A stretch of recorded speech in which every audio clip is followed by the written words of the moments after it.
بسم اللہ الرحمن الرحیم۔ شروع اللہ کے نام سے جو بڑا مہربان نہایت رحم والا ہے۔ السلام علیکم۔ حضرت شیخ سینی رحمۃ اللہ علیہ سے منقول ہے کہ حضرت سیدنا غوث اعظم رحمۃ اللہ علیہ نے فرمایا کہ میں جب بغداد چھوڑ کر بیابانوں میں رہنے لگا تو شیاطین انسانی شکلوں میں آتے تھے اور وہ ہر قسم کے اسلحے سے لیس ہوتے تھے۔ وہ مجھ سے جنگ کرتے اور مجھ پر آگ کے شعلے برساتے تھے۔ میں نے اپنے دل میں ان سے لڑنے کے لیے حوصلہ، جرأت اور ہمت پائی اور ہر میدان میں ثابت قدمی کا مظاہرہ کیا۔ ہاتف غیبی سے میری ندا آتی، اے عبد القادر جیلانی، اٹھو اور ان کا مقابلہ کرو، ہم تمہاری مدد کریں گے۔ چنانچہ جب میں ان کا مقابلہ کرتا تو وہ فرار ہو جاتے۔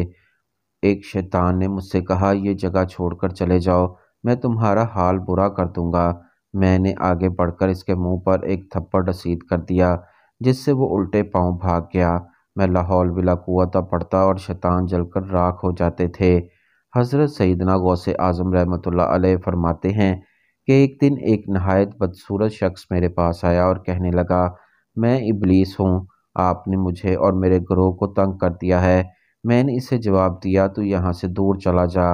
پھر اچانک ایک غیبی ہاتھ نمودار ہوا اور اس نے اس کے سر پر ضربیں لگانا شروع کر دیں۔ زمین کے اندر دھسا دیا۔ وہ دوبارہ نمودار ہوا اور اس کے ہاتھ میں بھڑکتے ہوئے شعلے تھے۔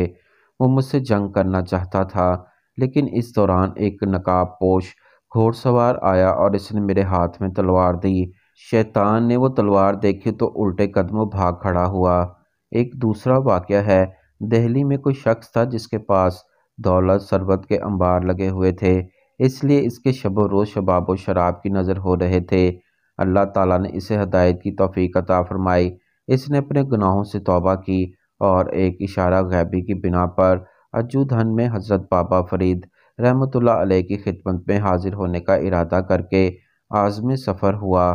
شیطان جو اس کا درینہ رفیق تھا، وہ اس شخص کی توبہ برداشت نہ کر سکا کہ اب وہ راہ راست پر آ جائے گا، اس لیے اس نے اسے پھر سے بھٹکانے کے لیے اور روشنی سے تاریکی میں لے جانے کے لیے ایک متربہ حسینہ کو اپنا اہلکار بنایا۔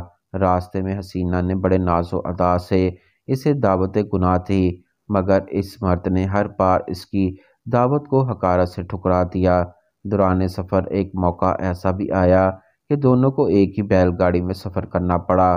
اس دوران وہ شوخ حسینہ اس مرد کے بالکل قریب آ گئی، عن قریب کہ وہ شخص بھی شباب کی گرمی سے پگھل جاتا اور گناہ کے دامن میں پھسل جاتا کہ اچانک غیب سے ایک تھپڑ رسید ہوا اور آواز آئی، اگر تو صحیح طور پر توبہ کے ارادے سے جا رہا ہے تو گناہ کی ان علائشوں کو اپنے آپ سے دور کر دے۔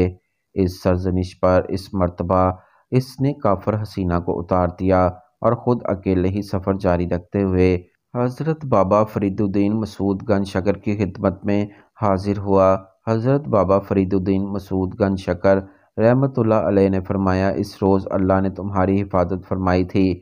بے شک جو لوگ اپنی نیتوں میں اخلاص پیدا کر لیتے ہیں، اللہ ان کی خود حفاظت فرماتا ہے۔ ایک تیسرا واقعہ، ایک مرتبہ کا ذکر ہے کہ 5 درویش حضرت بابا فرید الدین گنج شکر رحمۃ اللہ علیہ کی خدمت میں حاضر ہوئے۔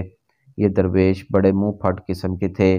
جب یہ آپ کے پاس واپس جانے لگے تو کہنے لگے کہ ہم بہت سی جگہوں پر گئے ہیں مگر کوئی درویش ہمیں نہیں ملا۔ آپ نے ان کی یہ بات سنی تو ان سے فرمایا کہ تم ٹھہرو، میں تم لوگوں کو درویش دکھاتا ہوں۔ انہوں نے آپ کی بات پر کوئی توجہ نہ دی اور اسی طرح باتیں بناتے ہوئے چلے گئے۔ جب وہ روانہ ہونے لگے تو حضرت بابا صاحب نے ان سے فرمایا کہ تم جا تو رہے ہو مگر بیابان کے راستے بالکل نہ جانا۔ انہوں نے آپ کی اس بات کو کوئی اہمیت نہ دی اور بیابان کے راستے ہی ہو لیے۔ حضرت بابا فرید رحمۃ اللہ علیہ نے ان کے جانے کے بعد ان کے پیچھے ایک شخص کو بھیجا تھا کہ وہ دیکھیے کس راستے سے گئے ہیں۔